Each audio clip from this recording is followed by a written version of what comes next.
వార్త ఉంది కదా, ప్రపంచంలో అదే చూస్తున్నాం. అమ్మేవాడు ఒకడు ఉంటాడు, కొనుక్కునేవాడు ఒకడు ఉంటాడు. మా కళ్ళ ముందు వ్యాపారం జరుగుతుంది. కానీ గవర్నమెంట్స్ బాధ్యత గల వాళ్ళు వాళ్ళని అమ్ముకున్నారు. వాళ్ళు చేసేది ఇదే కదా, ఆల్రెడీ అమ్ముడుపోయారు. ప్రైవేటైజేషన్ చేస్తూ కార్మికుల, రైతుల, ప్రజలకి దెబ్బ నిదానంగా కొడుతూ చేస్తున్నారు. ఇది మా కంటి ముందు కనిపిస్తోంది. దానికోసమే పోరాటాలు జరుగుతున్నాయి. ఆఖరికి ఒక కార్మికుడు బాగుండాలి కదా, సమాజం బాగుండాలి. బట్ మా కళ్ళ ముందే ప్రైవేట్గా. రీసెంట్గా ఎయిర్పోర్ట్ ఫియాస్కో చూడండి. మీరు దాదాపు ఒక 10 సంవత్సరాల కింద చూస్తే ఇద్దరే పెద్దోళ్ళు అయ్యారు. అంటే మొనోపొలి, డ్యూఓపొలి అంటాం. ఇప్పుడు వాళ్ళు డిసైడ్ చేస్తారు. ఈ రాజకీయ నాయకులు, ఈ సర్కారాల గవర్నమెంట్స్ ఏమున్నాయో కార్పొరేటైజేషన్స్కి అమ్ముడుపోతారు. ఆ తర్వాత వాళ్ళు వెళ్తారు. కార్మికులు ఎక్కడుంటారు అక్కడ, రైతులు ఎక్కడుంటారు అక్కడ. ఇది మా కళ్ళ ముందు జరుగుతుంది. ఇదొక అరణ్య రోధనమే. కోర్టులు, కేసులు అంటారు, తెలియదాకా టైం అవుద్ది. అంటే ఓపికని పరీక్షిస్తున్నారు. ప్రజల, కార్మికుల ఓపికను పరీక్షిస్తూ ఉంటారు. మనం మీడియా అయిన మీరు, మనలాంటి వాళ్ళు కంటిన్యూస్గా పోరాడమే దీనికి ఒకే ఆన్సర్. సార్, ఎప్పటి నుంచి చూస్తున్నా విశాఖ స్టీల్ ప్లాంట్ కి సంబంధించి ప్రైవేటీకరణ జరగదని చెప్తూనే ఇంటర్నల్ గా మొత్తం ప్రైవేటీకరణ అయిపోతూ ఉంది, కనిపిస్తూ ఉంది. ప్యాకేజీలు అంటారు, ఇంకేదో అంటారు కదా, అది కళ్ళ ముందే కనిపిస్తుందంటే అంటే అదే అది మనం చూస్తూ ఉన్నాం. ఎన్ని రోజులు చూస్తూ ఉంటాం కదా. నిరంతరమైన పోరాటమే, ప్రశ్నించడమే దీనికి ఒకే దారి. ఎందుకంటే ఇవాడున్న ఇన్స్టిట్యూషన్స్ వాళ్ళ చేతుల్లో ఉన్నాయి, కోర్టులు వాళ్ళ చేతుల్లో ఉన్నాయి, పోలీసు వాళ్ళ చేతుల్లో ఉన్నాయి. ఈ దేశంలో రాజకారణం ఎవరు చేయాలి? ప్రజలు చేయాలి. గెలిచిన వాళ్ళు పని చేయాలి. వాళ్ళు మార్చారు, వాళ్ళు రాజకీయం చేస్తున్నారు, మేము పనులు చేస్తున్నాం. ఇది మారేదాకా, ఇది అర్థమయ్యేదాకా ఈ పోరాటం సాగుతుంది. స్టేట్ అయినా సెంట్రల్ అయినా ప్రశ్నిస్తున్న వాళ్ళని వెంటనే అరెస్ట్ చేస్తున్నారు, కేసులు పెడుతున్నారు, భయపెడుతున్నారు. దీని మీద ఏంటి సార్? వాళ్ళు వేరే దారి లేదు కదా వాళ్ళకి. ప్రశ్నించే గొంతులు వద్దు వాళ్ళకి, ప్రశ్నించే గొంతులు వద్దు.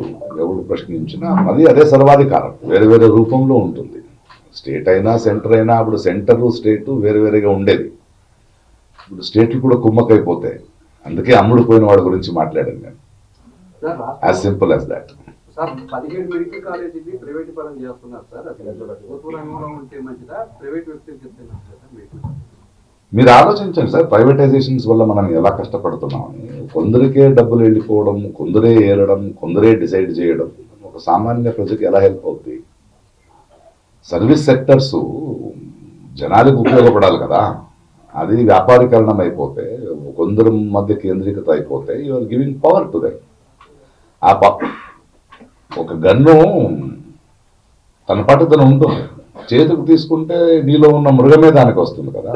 సో మీరు ఎవరిని స్ట్రాంగ్ చేస్తున్నారు, ఎక్కడ ఎవరిని బలపరుస్తున్నారు దాని మీద ఆధారపడి ఉంటుంది. అది బలపరించడం అనేది మన ఇతిహాసంలో ప్రజలకు ఏదైనా మంచిది జరిగిందో దానివల్ల, ఇది మనం ఆలోచించాలి. సార్, ఇటీవల చూసుకుంటే రాజేపేట సమస్య పైన పోరాటం చేసినటువంటి అప్పలరాజు అనే వ్యక్తి పైన 11 కేసులు పెట్టి పీడీ యాక్ట్ పెట్టారు. దీన్ని ఎట్లా చూసుకోవచ్చు సార్? ఉమర్ ఖాలిద్ 5 సంవత్సరాల నుంచి ఉన్నాడు.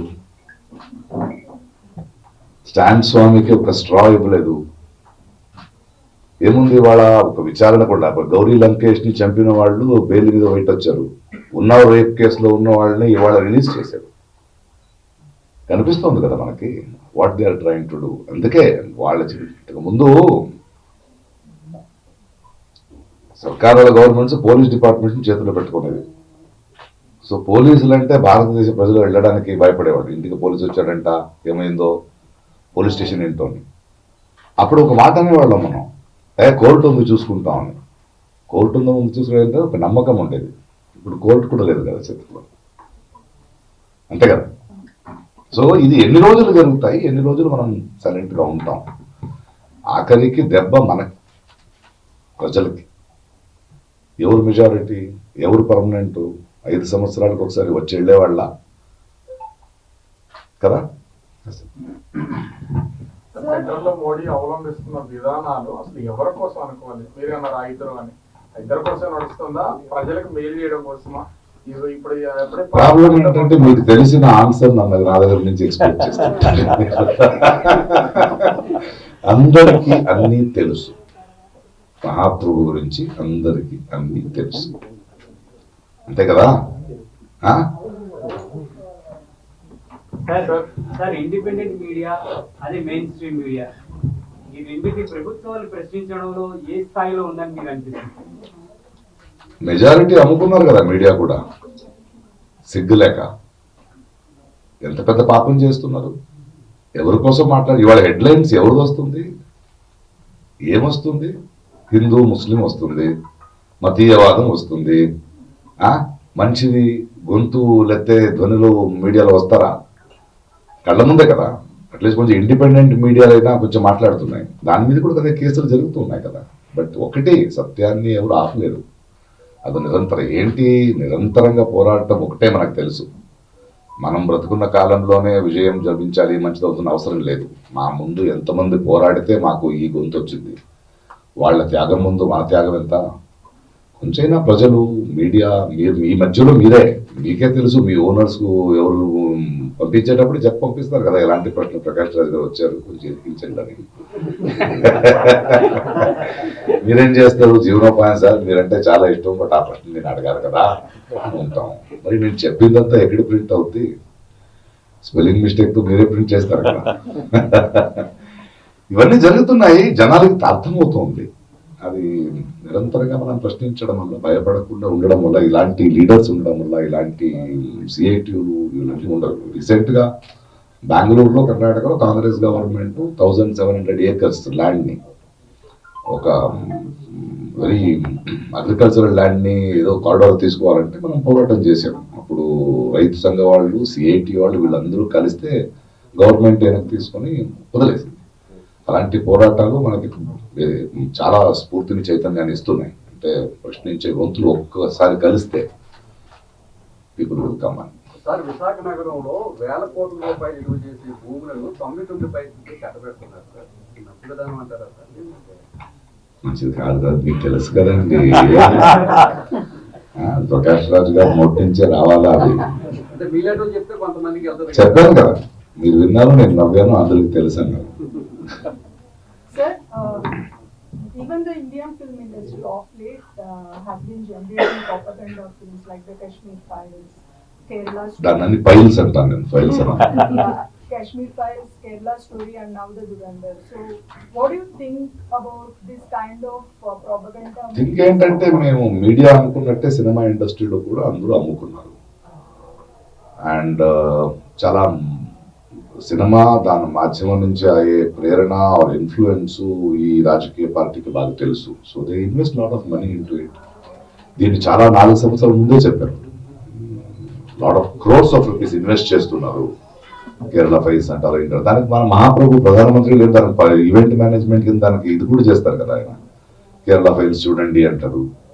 ఆయనకి సినిమా వెరీ స్పెసిఫిక్ క్యాంపెయినింగ్ ఉంది కదా, అందులో చెప్తారు కదా. ఇప్పుడు హిందూ ముస్లిం అదే కావాల్సింది ఆడికి. మీకు చాలా ఒక మనిషికి సహజంగా ఒకటి ఉంటుందండి, జెనోఫోబియా. అంటే మన ఊరికి ఎవడైనా అపరిచితుడో ఆగంతుకుడో వస్తే కొంచెం సంశయంగా చూస్తాం. దీన్ని వీళ్ళు వాడుకుంటారు. ఫస్ట్ మనల్ని విడదీస్తారు, విడదీసి దానికి కావాల్సిన కార్యక్రమాన్ని క్రియేట్ చేస్తారు. దాన్ని భయంగా మార్చాలి కదా, దాన్ని ద్వేషంగా మార్చాలి కదా. దాన్ని కోము దంగలో, రేప్స్, కొట్టడము స్టార్ట్ చేసి మనం ఎదురు కొట్టుకునేలా చేస్తారు. వాళ్ళ పనులు అలా చేస్తుంటారు. సో దిస్ ఈ ఫిల్మ్ వస్తున్నాయనేది చాలా వాస్తవం. అండ్ నేను దేన్ని బ్యాన్ చేయని చెప్పను. Let the people see. Ban చేయడంలో ఏముంది, పీపుల్ చూడండి. మనం చూస్తున్న వాళ్ళు అర్థం చేసుకోవాలి ఏం ఫీడ్ చేస్తున్నారు మన బ్రెయిన్ లో,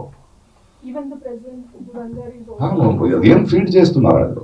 ఒక ఎక్స్ట్రాడినరీగా సినిమా తీసి ఇంపాక్ట్ఫుల్, బట్ 90% ఊరికే చూస్తున్నారు, సినిమాని చూస్తున్నారు. బట్ దాని వెనక ఒక విషం ఉంది.